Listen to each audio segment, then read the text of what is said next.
Esse é o início da série 2 de vídeos, na qual nós vamos aprofundar os conceitos que vimos na série 1. O tema desse vídeo é modelo.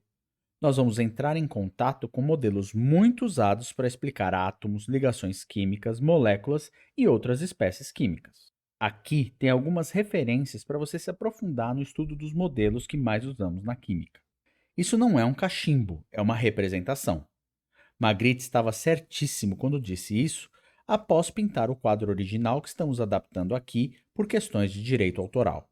Esse desenho tem os elementos fundamentais que encontramos em muitos cachimbos, mas ele não descreve com perfeição todos os cachimbos do mundo, concorda?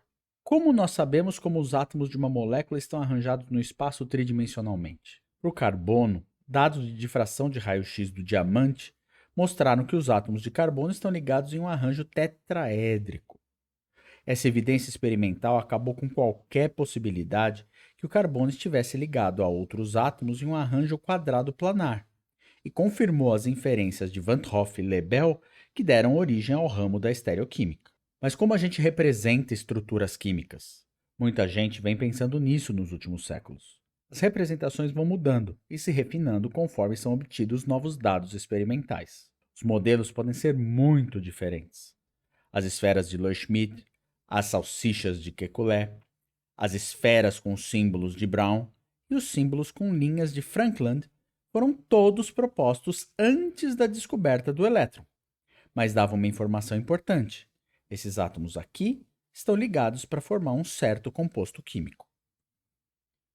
Muitos modelos que usamos são relativamente recentes.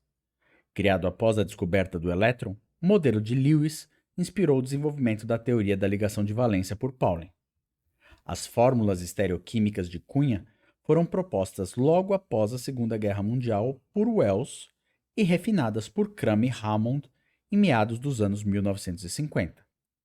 Dryden refinou os modelos de von Hofmann 100 anos após a sua invenção e criou pinos de metal que eram ligados por tubos parecidos com canudos para formar moléculas. Os modelos de Dryden são modelos físicos muito parecidos com os modelos de varetas que nós geramos no computador hoje em dia. Beavers representou os átomos como esferas ligadas em um modelo que conhecemos como bolas e varetas. Esse modelo é particularmente interessante, como eu vou explicar já já. Finalmente, Corey, Pauling e Coulthard criaram o modelo CPK, ou modelo de espaço preenchido. Eles usaram esferas parcialmente cortadas e padronizaram as cores dos átomos de cada elemento. Esses modelinhos são sensacionais, mas sob o ponto de vista prático, você tem uma bolinha para representar o carbono. Onde você faz os furos? Então, para esse caso aqui, você tem os furos posicionados a um ângulo de 109,5 graus. Para fazer metano, é fácil, porque os ângulos obedecem à furação do carbono. Então, para fazer as ligações duplas e triplas mantendo essa furação do tetraedro, o que a gente faz é usar ligações curvas. Então, quando a ligação se deforma, você consegue usar a mesma bolinha do carbono para fazer alcenos, alcinos e ciclos, incluindo os bem pequenininhos. Todos os modelos moleculares se baseiam em um outro modelo, o modelo atômico. Você pode representar átomos de várias formas. Essa esfera aqui simboliza elétrons distribuídos no espaço ao redor de um núcleo muito pequenininho. Átomos não são necessariamente esféricos, mas a gente tende a imaginá-los desse jeito perfeito aqui. Elétrons em átomos podem ser representados através de um modelo conhecido como orbital atômico. Se você acreditar em mim e aceitar que não é possível localizar exatamente onde estão os elétrons no átomo, e que eles estão arranjados no espaço em regiões onde há maior ou menor probabilidade de encontrá-los, orbitais atômicos S e P de um átomo genérico têm essas formas aqui. Uma diferença importante entre eles é a simetria, que pode ser interpretada em termos de direcionalidade. Orbitais S são esféricos. A probabilidade de encontrar o elétron se aproximando do átomo por qualquer direção é a mesma. Mas para o orbital P, as coisas são diferentes.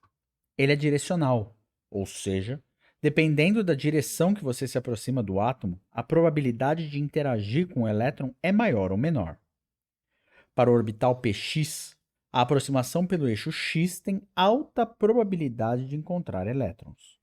Mas a aproximação pelo eixo y dessa forma aqui, não. Isso está relacionado com o comportamento de onda dos elétrons. E nós vamos entender melhor nas próximas aulas dessa série. Repare que os orbitais p são ortogonais uns aos outros, ou seja, se, por exemplo, dois orbitais p do carbono, digamos o px e o py, forem usados para estabelecer ligações com hidrogênios, o ângulo HCH vai ser 90 graus. Então, como nós usamos orbitais atômicos para explicar a geometria de compostos nos quais o carbono está ligado a 4 outros átomos, como o metano, por exemplo? O Linus Pauling criou um modelo para explicar isso. Operações de soma e subtração de orbitais s e p mudam a orientação deles no espaço. Se nós pegarmos um orbital s e 3 orbitais p e fizermos somas e subtrações de um jeito certo, os 4 orbitais resultantes, que são chamados de sp3 por terem uma parte s e 3 partes p, estão posicionados na diagonal. Cada soma e subtração muda a orientação do orbital sp3 resultante, e se nós juntarmos os 4, os lobos apontam para os vértices do tetraedro. Essa foi a beleza do modelo de hibridização de Pauling. Ele juntou a ideia de orbital atômico com o dado experimental, que confirma que carbonos ligados a 4 outros átomos estão em um arranjo tetraédrico.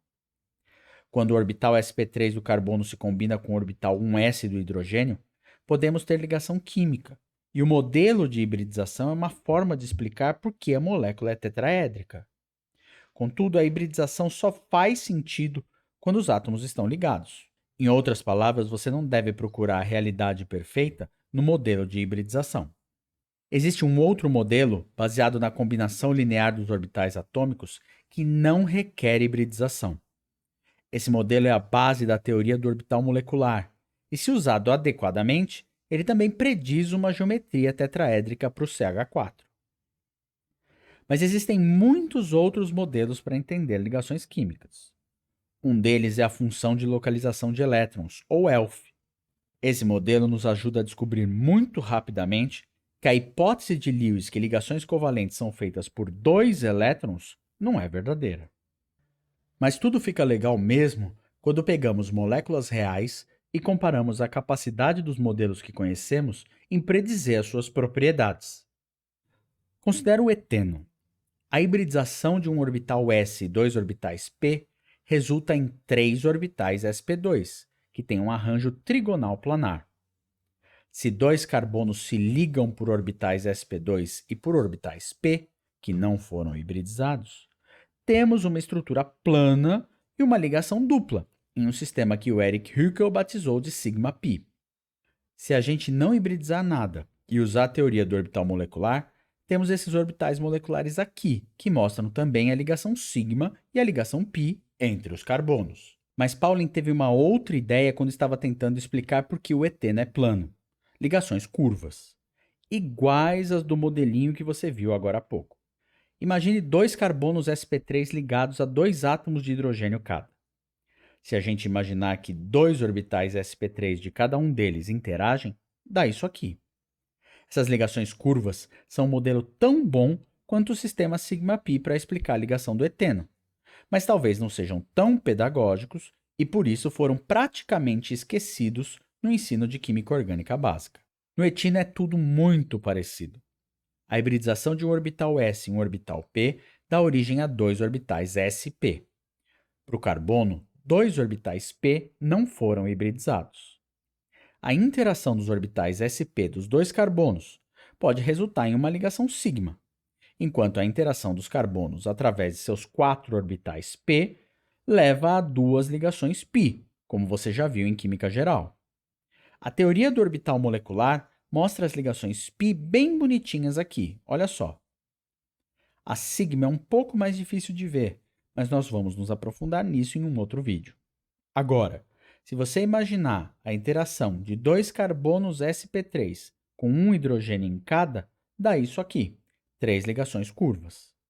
Cada modelo tem suas peculiaridades e limitações e não reflete a verdade em toda a sua complexidade. Ligação curva também é chamada de ligação banana ou tal. A curva lembra uma banana. Banana. Esse modelo explica muito bem o ciclopropano, que tem 3 carbonos ligados em um triângulo e, portanto, a princípio não permite respeitar o ângulo próximo de 109,5 graus de carbonos ligados a 4 átomos. Por que não? Porque num triângulo equilátero, os ângulos internos são 60 graus.